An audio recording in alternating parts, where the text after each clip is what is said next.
Investment in securities are subject to market risk. Please carry out your due diligence and read all the related documents carefully before investing. Channel को subscribe करना ना भूलें और हमारे ताज़ा video सबसे पहले देखने के लिए बेल आइकन को दबाएं।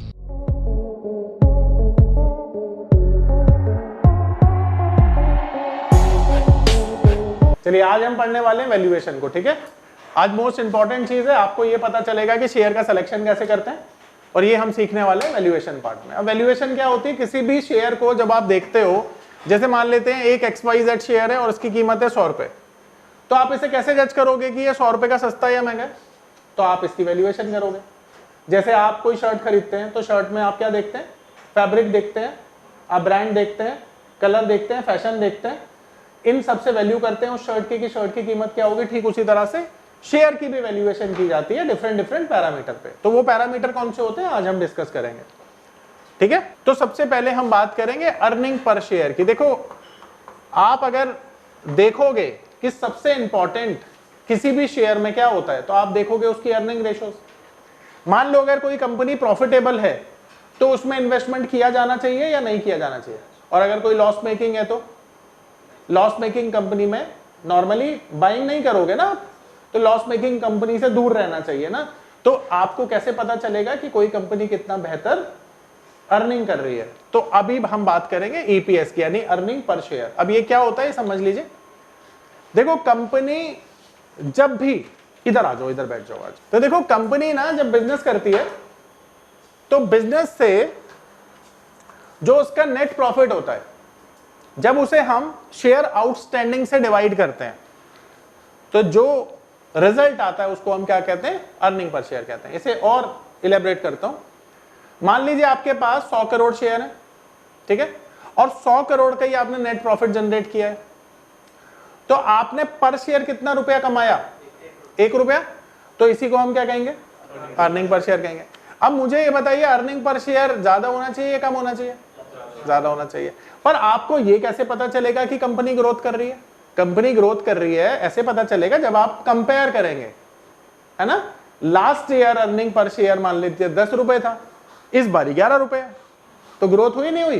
तो कंपैरिजन करके ग्रोथ निकलती है। तो अर्निंग पर शेयर हमारा कितना होना चाहिए? अर्निंग पर शेयर होना चाहिए मिनिमम, ये इसके रेशोज बता रहा हूं मैं ना।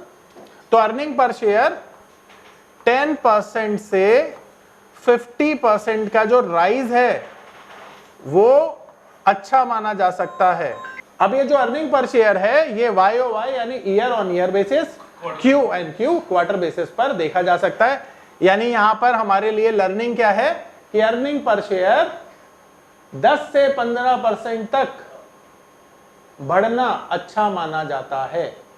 ठीक है, देखो कंपनी के पास ना जो इक्विटी होता है उस पर कंपनी ने कितनी ग्रोथ जनरेट करी है, ठीक है, यानी मैनेजमेंट रिसोर्सेस का कितना अच्छा यूज कर रहा है, कंपनी की एसेट्स को कितना बढ़ा रहा है, कंपनी की इक्विटी और कैपिटल कितना बढ़ रहा है। नमस्कार दोस्तों, क्या आप स्टॉक मार्केट में शुरुआत करने का सोच रहे हैं और क्या आपको यह समझ में नहीं आ रहा है कि आपकी शुरुआत कहां से होनी चाहिए?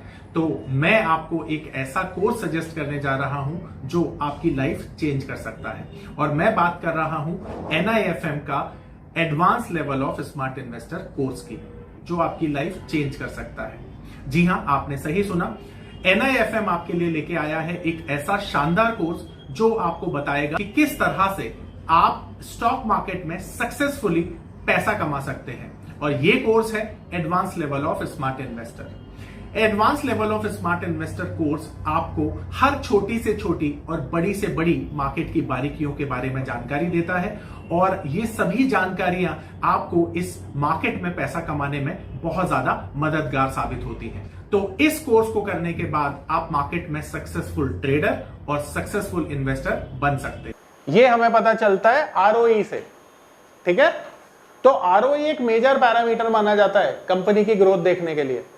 कंपनी के रिसोर्सेज कितने बढ़ रहे हैं, ठीक है, कंपनी का मैनेजमेंट कितना इफेक्टिव काम कर रहा है।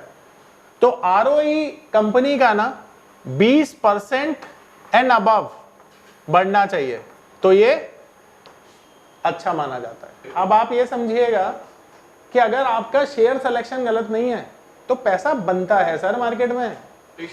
मतलब देखो आपने ये तो लर्निंग ले ली ना कि अगर शेयर अच्छा है तो पैसा कहीं नहीं जाएगा, सिर्फ पेशेंट डेवलप करना पड़ेगा। हाँ इधर मतलब देखो नॉइस बहुत आएगा मार्केट में, सब बोलेंगे मार्केट। अभी अगर आप YouTube देखते हो ना, आज आप इंस्टा देखते हो, तो वहां पे डराने वालों की कमी नहीं है। बहुत सारे लोग 19,000 का लेवल दे रहे हैं। मैं बता रहा हूँ आपको, 19 बोलने वाले भी बहुत हैं, बहुत सारे तो अब 12 बोलने लग गए हैं। मेरा तो सर दर्द करने लगता है देखकर। 12,000 लेवल बताते हैं मार्केट का कि भाई इतना आ जाएगा उतना आ जाएगा, कोई लॉजिक नहीं है, कोई कुछ नहीं है। तो कहने का मतलब है ना, इस नॉइस से बचना होता है मार्केट में, तभी बड़ा पैसा बनता है। ठीक है, तो ये भी लिख लिया। अब इसके बाद price earning ratio, P ratio. देखो प्राइस अर्निंग रेशो क्या होता है? बेसिकली ये एक ऐसा रेशो है जो आपको बताता है कि किसी भी शेयर में अगर आपने 1 रुपया कमाना है तो आपने सामने से कितना रुपया लगाना पड़ेगा। एग्जाम्पल के तौर पर अगर मान लेते हैं आप कंपनी में, अगर आपको बैंक एफडी में 6% का रिटर्न मिलता है तो आप कितने रुपए डालेंगे 6 रुपया कमाने के लिए? 100 रुपए डालेंगे। तो 100 रुपए के अगेंस्ट में 6 रुपए मिलेंगे ना आपको, तो 1 रुपया कमाने के लिए कितने रुपए डालेंगे? लगभग 17 रुपए, 17 रुपए या 16 रुपए मान लेते हैं टू बी प्राइसेस। 16-17 रुपए डालने पड़ेंगे 1 रुपया कमाने के लिए। ठीक है, तो पी क्या हो गया? 16-17 जो भी है ये पी हो गया। तो पी हमें बताता है कि हमें अगर साल का 6% से ज्यादा कमाना है तो पी कितना होना चाहिए कंपनी का? 20 से कम होना चाहिए भाई, तभी तो 20 रुपए इन्वेस्ट करेंगे। या मान लेते हैं 10 रुपए अगर मैंने इन्वेस्ट किए तो सामने से 1 रुपया आया मेरे पास, तो इसका मतलब है जिन कंपनीज के पी 10 हैं उसमें मैं 10% कमा सकता हूं। ये एक ट्रेडिशनल लॉ है, जरूरी नहीं है कि जिसका पी 10 हो वो 10% ही कमा के देगा। ठीक है, रिटर्न वेरी करते हैं, पर ये एक ना मैं बोलूंगा ट्रेडिशनली एक तरीका है जो बड़े बड़े फंड मैनेजर्स यूज करते हैं। बड़े बड़े जो पुराने मार्केट में लोग हैं वो भी इस वैल्यूएशन से कंपनी को वैल्यू करते हैं, और समहाउ इसे समझना एक कला है। मैं आपको समझाने की कोशिश करता हूं, पर पहले मैं आपको यह बताना चाहूंगा कि कुछ बिजनेसेस ऐसे होते हैं, कुछ इंडस्ट्रीज ऐसी होती है जिनके पी हमेशा हाई होते हैं। ठीक है, यहां एक एग्जांपल दूंगा मैं। तो ऐसा मान लीजिए कि एक स्टॉक का करंट मार्केट प्राइस है 100 रुपए। अब हमें देखना है कि ये स्टॉक सस्ता है या महंगा है। ये पावर ऑफ नंबर थ्योरी इतनी बेहतरीन थ्योरी है कि इसे करने के बाद आप एक अलग अनुभव करेंगे और आपको लगेगा कि शायद इसी चीज की आपको तलाश थी। बहुत सालों की ट्रेडिंग के बाद, इन्वेस्टिंग के बाद आपको शायद ऐसे प्रोडक्ट की जरूरत थी जो मार्केट में आपको वो कॉन्फिडेंस दे पाए, जिस कॉन्फिडेंस के साथ आप रोज पैसा कमा पाए और जितना आप चाहें उतना पैसा कमा पाए।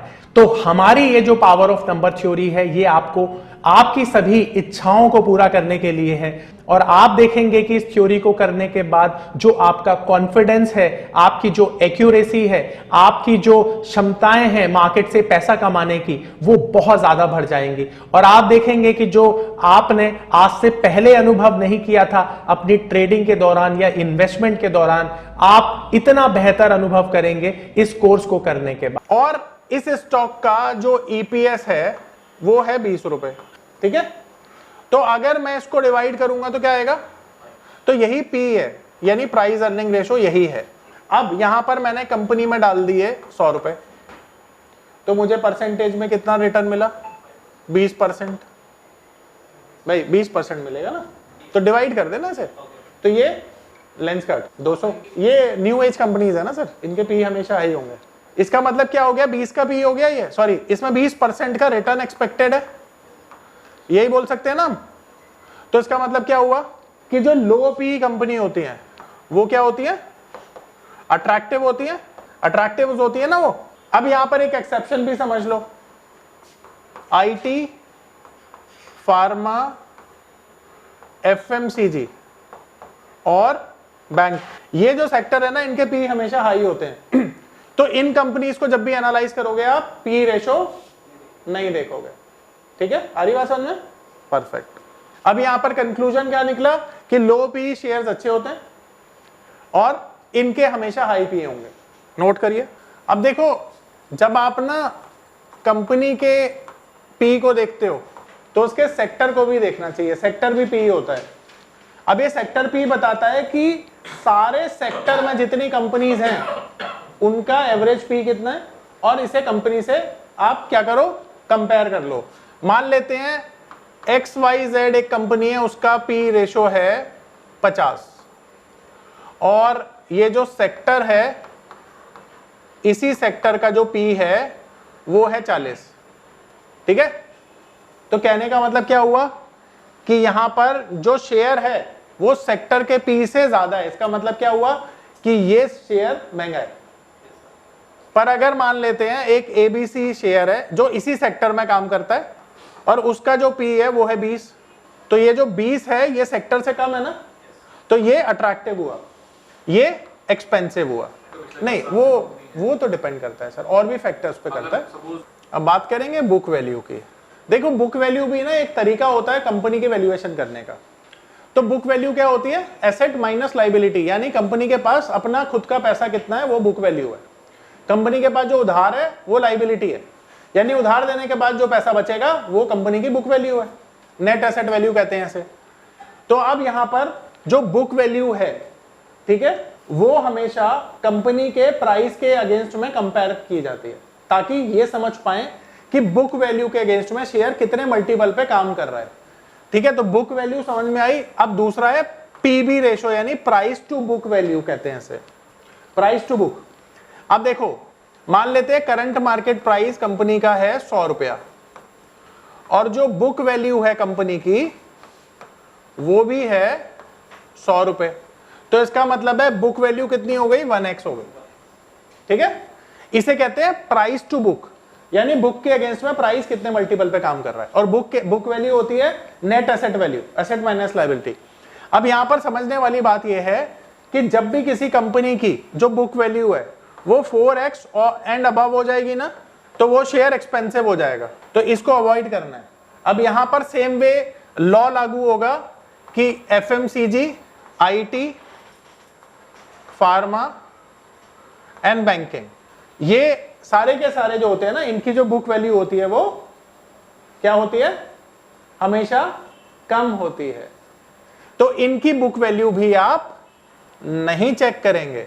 ठीक है, आ रहा है समझ में। देखिए यहां पर बुक वैल्यू क्या है, 100 रुपए। अब जो कंपनी का मार्केट प्राइस है वो कितना है, इसी कंपनी का 100 रुपए।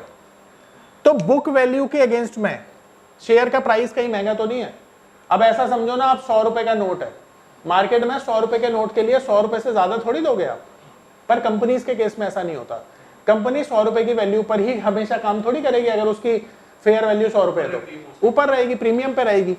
तो मार्केट में बुक वैल्यू से कितना गुना ज्यादा प्रीमियम है, इसी को कहते हैं प्राइस टू बुक। तो यहाँ पे प्रीमियम है ही नहीं। ठीक है, 100 रुपए की चीज 100 रुपए में बिक रही है, पर अगर 100 रुपए की चीज 400 में बिके तो इसका मतलब है 4x हो गया। अवॉइड करना है ऐसी कंडीशन में। ठीक है, आ रहा है समझ में। हाँ, इनमें बुक वैल्यू नहीं देखी जाती।